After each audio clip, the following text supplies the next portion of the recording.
Whew, absolutely knackered. I just came back from the trip that you're about to watch. We fight our way through hours of muddy hills, make some epic food, fail hilariously at fishing, and stay a night in a fantastic Bothy, coastal Bothy, right next to the sea. And we also start the conversation about existence. So yeah, there's a lot in this. Enjoy.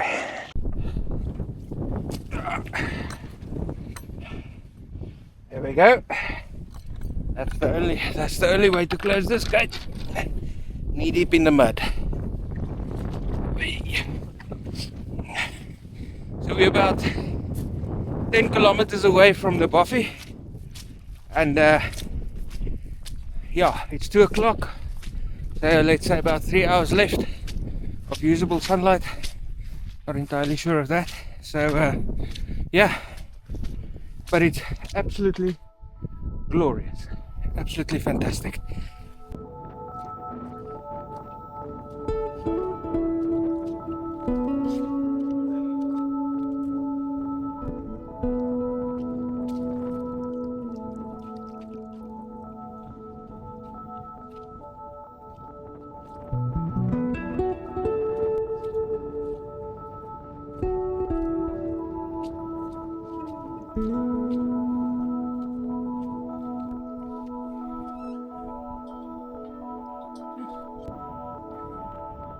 We're heading up to the Bothy Uags.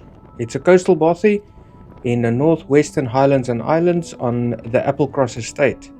So I want to do a spot of fishing, and that's why I selected this Bothy, because coastal fishing is unregulated in the sense that you don't need a permit to do so, where rivers and streams you do need a written permission or permit from the estate that owns that river.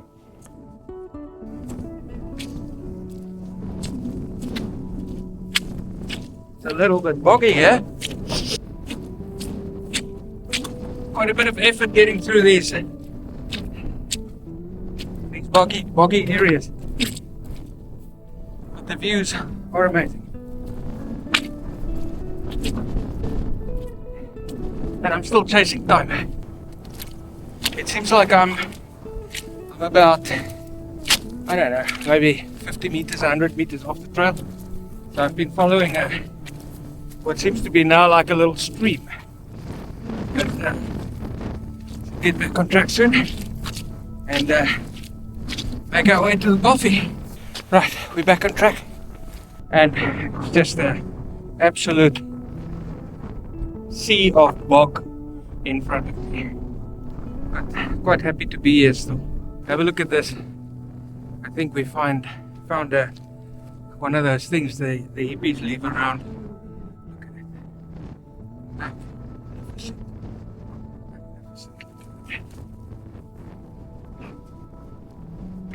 There we go. There we go. Maybe I'm mistaken. Maybe it's a marker of sorts. Leave it be, just in case. But not a huge fan of these little piles people make in nature. You know, forever a reminder that the humans are around. Just look at that.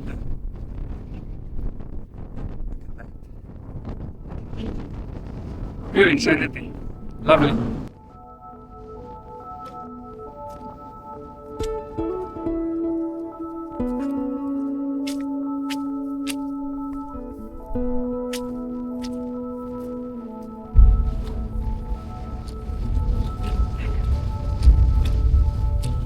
Let me just tell you, this is Sector 50, both down and up. It's epic, absolutely epic. I'm going to be out here way more. Such a beautiful place.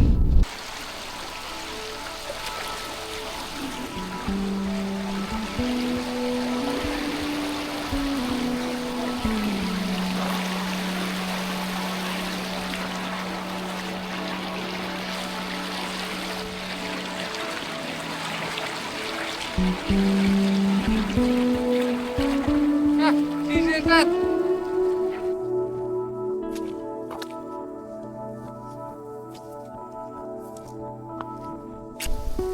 I'm taking a moment to rest a little bit. Having some of these dates. These things are mad full of energy.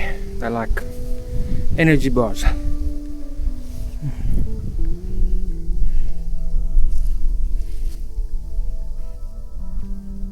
Guilt-free energy bars.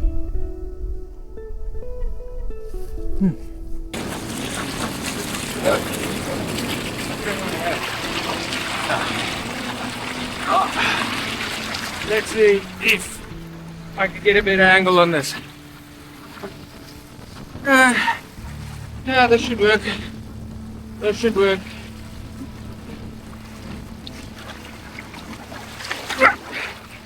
Okay. Over the, I think the last little river before the Bothy.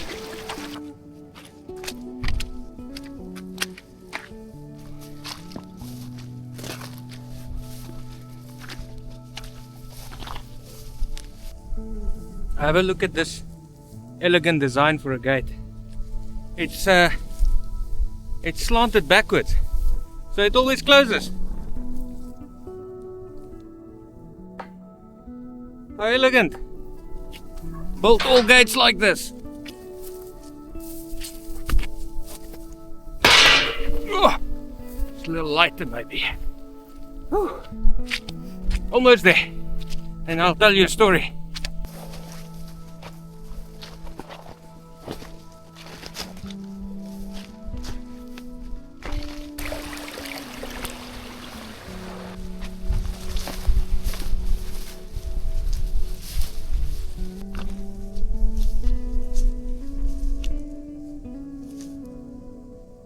Well, there she is.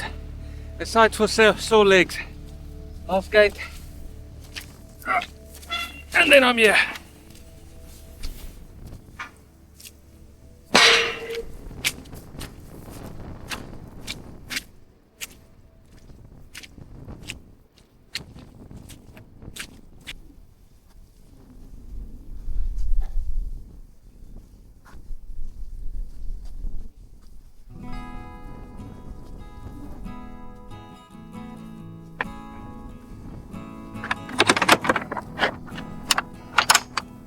Oh, unlocked. Fantastic.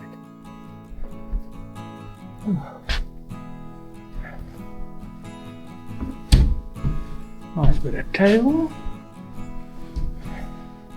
Very nice indeed.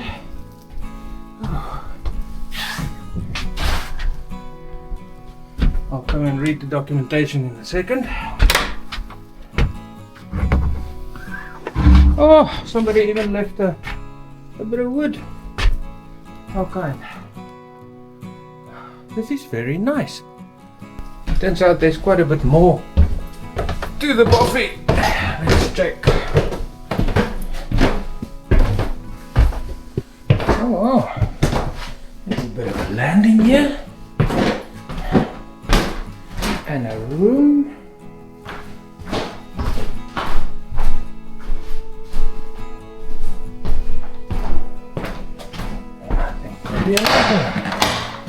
And another room. This is pretty epic. Alright, so there's this lady. Well, the story has it it's a lady.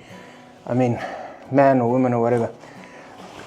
She's in a lecture by the British philosopher Russell.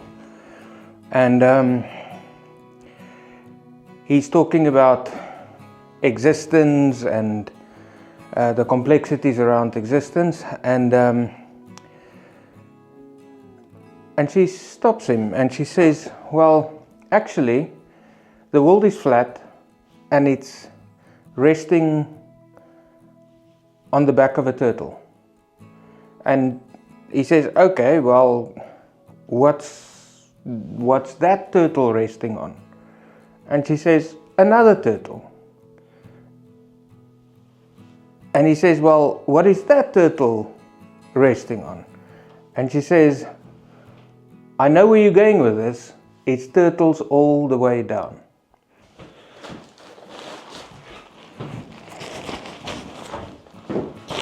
I do travel with a tent in case I get stuck on all of this 3.5 miles, which it turned out to be. So yeah, better safe than sorry, but I think next time we're going to be looking at an emergency shelter, maybe something that's slightly, it adds up, you know. Make bed. I got this mat when I was working in a data center night shift. We did not sleep at night.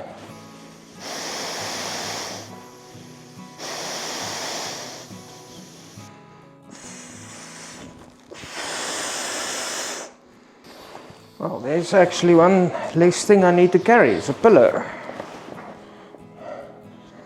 I'll tell you that cast iron skillet is probably gonna be gifted to the Bothy. Mosquito net in the winter. All right.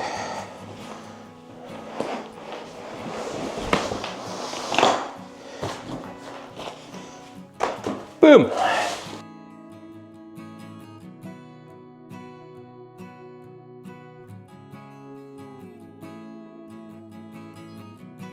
Can't think. All right, so this concept of infinity comes up very quickly when you start thinking about. I wonder how many people have pinched the turd off upstream from here. But either way, tea. Looks like it's going to be green tea. Let's look for another spot. Hold on. We have a technical problem here. Much better. Yeah, so this concept of infinity crops up very quickly when you start thinking about existence.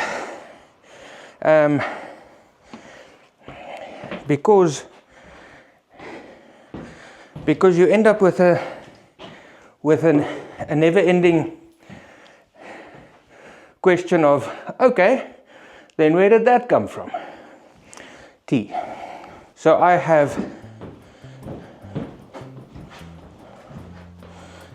100% zero trust in this Chinese stove of mine.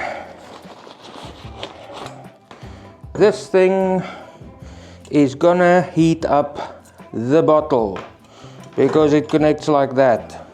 You see? It connects like that. Right. Hello? See what I mean? This guy is not here to make friends. I wonder if I can rig something up that kind of protects this. Look at that caveman go. Okay, boil you bastard. Okay, cool. And I want to be well away from this piece of you know? To be honest, I'm a little bit shaky. I'm gonna have to consume something before we go fishing. Get this party started. I think we're gonna have to make a bit of bread. Bread mix. Half of this. It does want olive oil, but yeah, I'll give it some butter. So half of this. There we go. Imperial measures. And then 150 milliliters of water. Needs to be lukewarm water though. Can't be helped. It's gonna be normal water. That bog water outside needs to be boiled. So 150, this is a liter. There we go, that's 150. Exactly.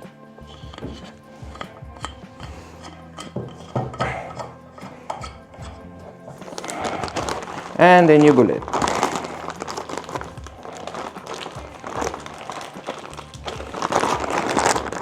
Oh, it actually feels pretty good. So by the time we get back from an unsuccessful fishing trip, we can at least have some beer and this stuff. This is biltong, if you haven't picked up on the accent yet. Yummy. Boom, boom, boom.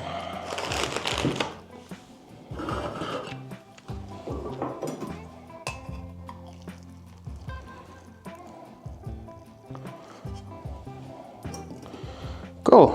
Oh, this is going to be phenomenal. Absolutely phenomenal. So I rigged up a little, just a little spinner. Yeah, just a little spinner on a very light line. Yeah, a leader and on some braid. Oh, sure. Jeez, that's hitting the spot.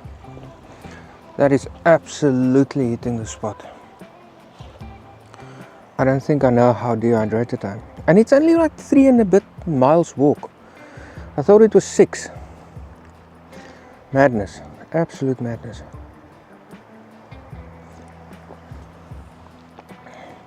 I should be looking at what I'm looking at now. Check here.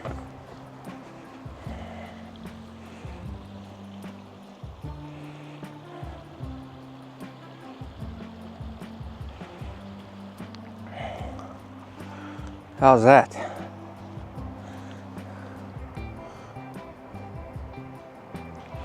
Okay, I think let me finish this tea up and then let me go see if there's anything in that water.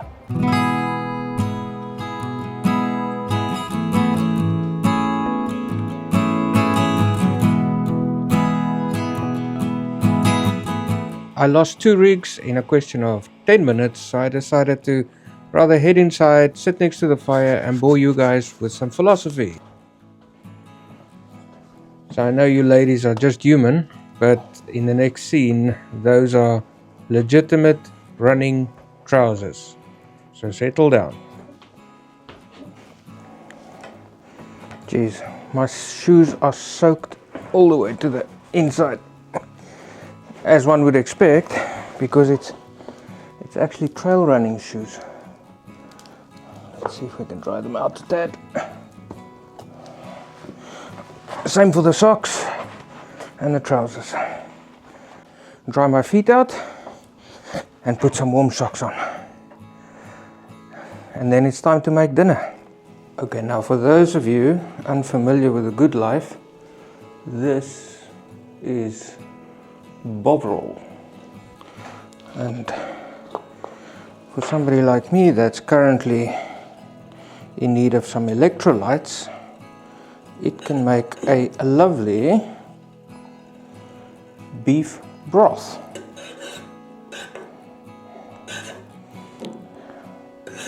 And I actually have this quite often at home as well. I first tasted it in Scotland and been all over it since. Yeah, so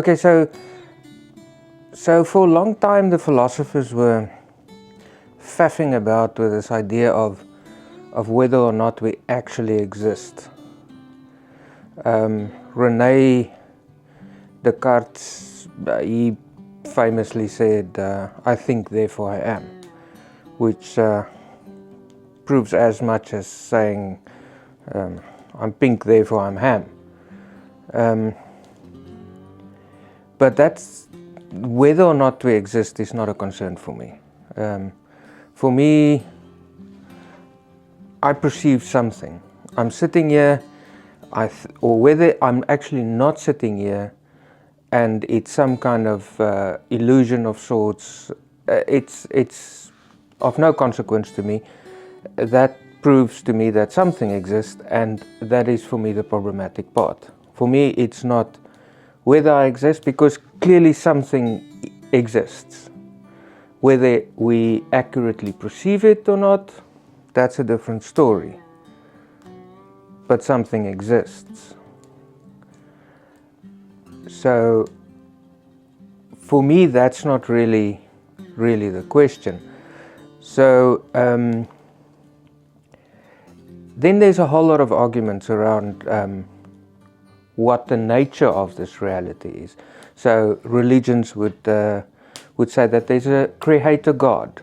The tech bros would say that we're living in a simulation. So variations on the same theme of how do we exist? What is this reality?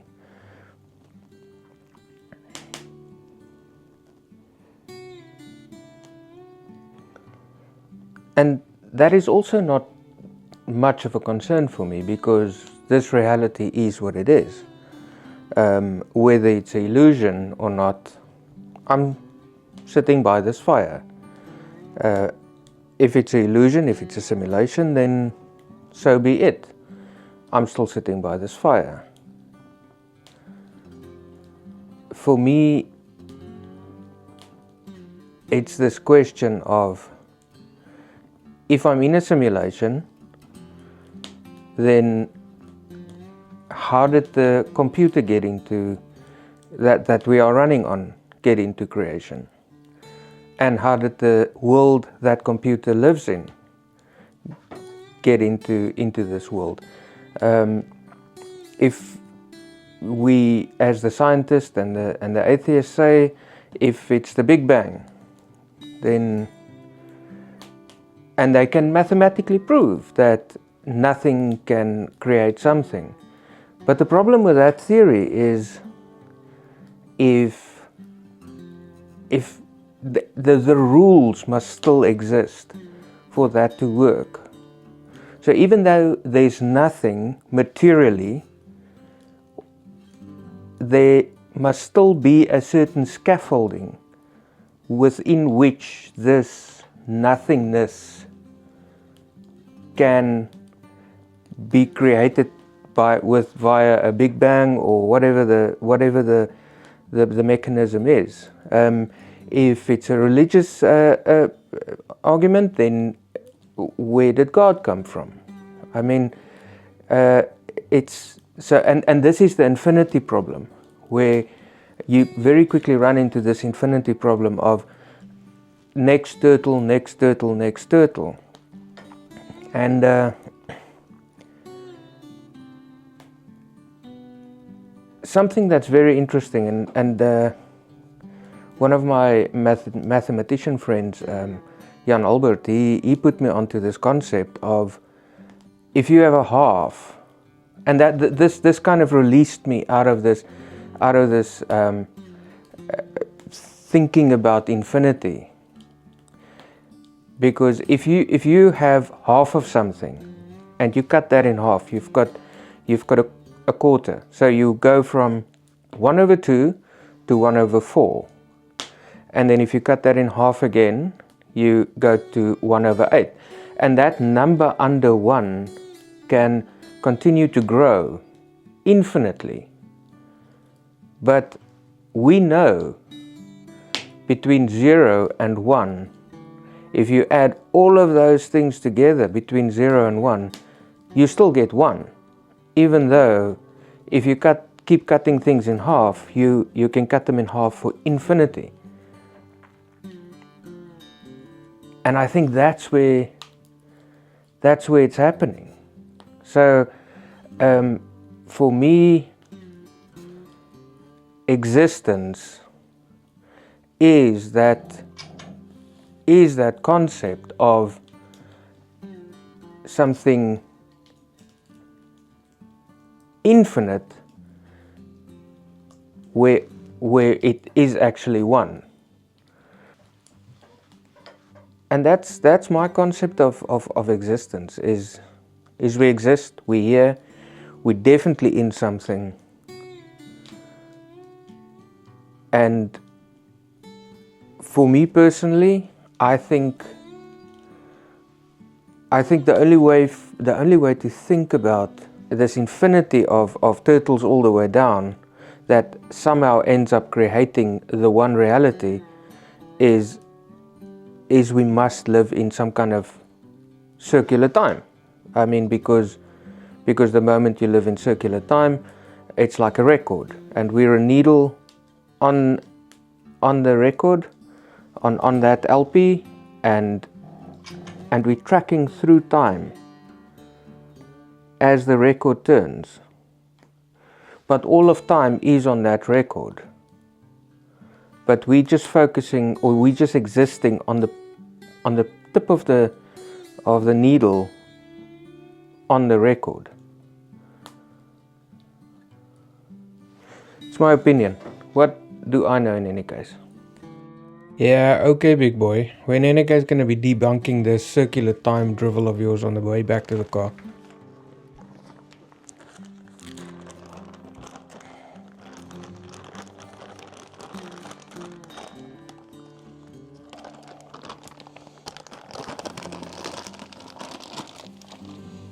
Oh, beautiful. Look at that.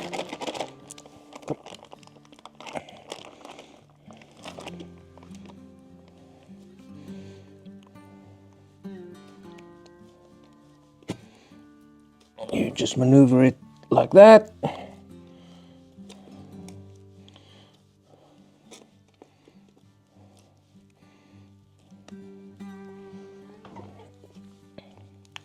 Well, not the best focaccia out there, but it should do the trick. Sure, there's absolutely nothing like cooking on cast iron.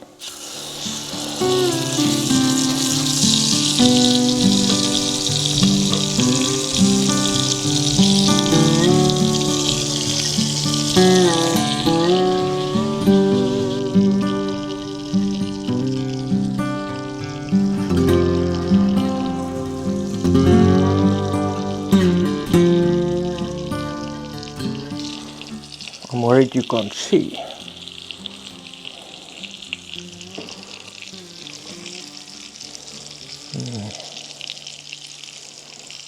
You see, I don't do this photography thing for a living. Nice. Got the shadow of the camera in there. Absolute amateur. Now we're upside down. Either way, we'll get there.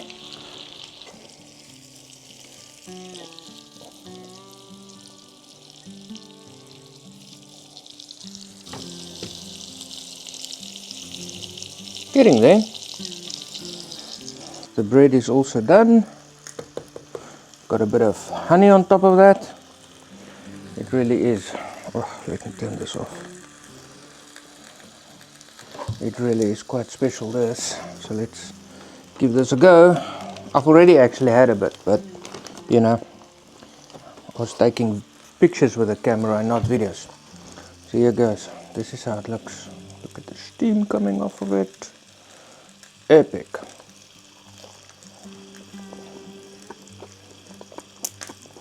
Phenomenal. Absolutely phenomenal. There's absolutely nothing like bread coming out of off of a pan. Bit of honey. Boom. Let's have a look there.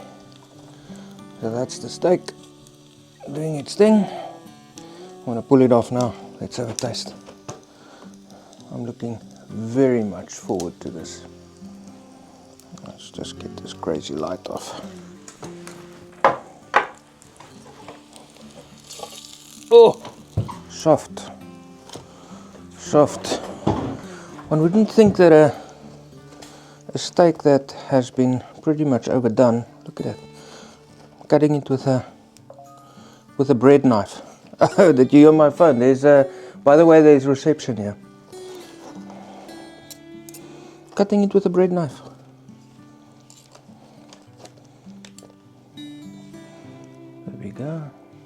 give it a try. Oh, absolutely epic.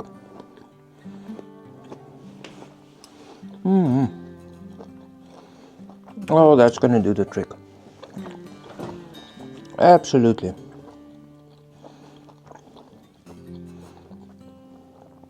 Happy days. Oh, this is making me so happy. I don't know if I can. It's a silly little thing, but just a bit of nice food get your energy back again. Okay, so let me finish this off, and I'll see you around bedtime.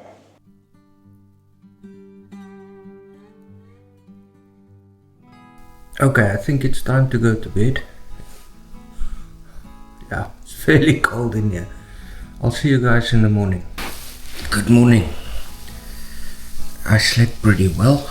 Yeah, was only woken up by the stag faffing about outside. You hear the little river at night coming through here. But yeah, I think I'm gonna get up soon, go boil some water, get a coffee going.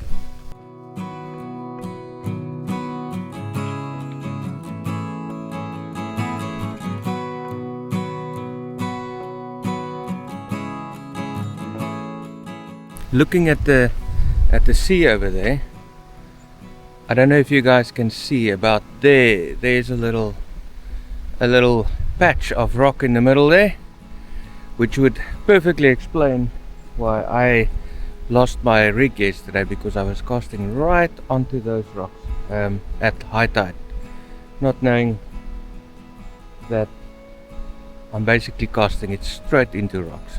So it looks like the guys leave each other things here. So there's maple flour, porridge, and all sorts of things. So I replaced the candles that I used. Some coffee creamer, very nice honey, what's left of my butane, some body warmers that, I don't know, they don't work that well, but they do warm you up for all of a second. A cloth and a little bit of soap. So yeah, I'll just clean this bench up with a cloth, and then we are really on our way. So you probably realized by now that that whole time traveling LP of mine has exactly the same problem as the Big Bang, where you can just simply ask, where does that come from? You know, on what turtle's back does that LP of yours sit? And this is the problem. This is why so many scientists thinking about infinity, and philosophers and scholars actually physically went insane, dedicating their lives to infinity. Our minds are not built to process infinity, and if you push it, it breaks. So but the next time we go for a walk, there's a workaround to this. There's it's a bit of a cop out. It's a bit of a workaround, but it's almost good enough to make things work. So next time we'll be talking about that. Sure, it's been hard going coming back. There was a lot of rain that came down last night. So it's just mud everywhere. Everywhere you go, or everywhere I walk, it's just mud. Knee deep in mud. Yeah, my phone's also talking to us. But you know what? I'll rather be here than in a boardroom. See you guys by the car. I'm gonna drive to Inverness, get myself a nice pint and maybe a shower before that. So a massive thank you to the Mountain Bothies Association and Applecross Estate for making this bothy available for the public. And I'm going to leave you guys with a few more scenes of this truly exceptional bothy. And thank you for joining me. See you on the next video.